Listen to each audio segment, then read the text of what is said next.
Hi! Hello, good morning po, good morning. Isang mapagpalang araw po sa ating lahat. Ayan, isang nakakalungkot po na balita sa ating mga kababayan dito sa Katmon. Ayan, dumaranas po ngayon ang Katmon ng isang malaking pagsubok. Ayan po, kagabi po ay kasalukuyan pong nasunog ang bahagi ng Katmon sa may bandang Sitio 6 po.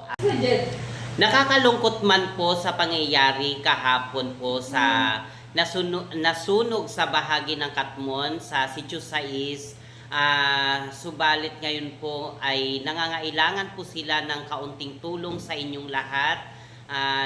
Maaari po kayong pumunta sa mga evacuation center kung saan po nandoon po ang ating mga nasunugan kagabi. Ayan po, nandito po sila sa Katmon Evacuation Center po. Dito po sa may Justice at saka mayroon din po tayo mga evacuees doon po sa Katmon Integrated School. And syempre mayroon din po sa Acacia. Ayan, baka po mayroon po kayong diyang pwedeng maibigay sa ating mga kababayan dito sa Malabon, dito sa Katmon po.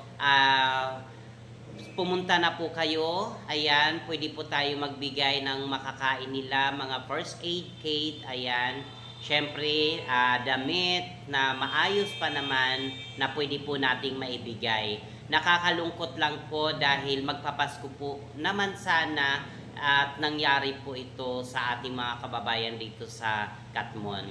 Sana po matulungan po natin ang ating kababayan dito sa Malabon at magtungo po kayo dito po sa ating mga evacuation center.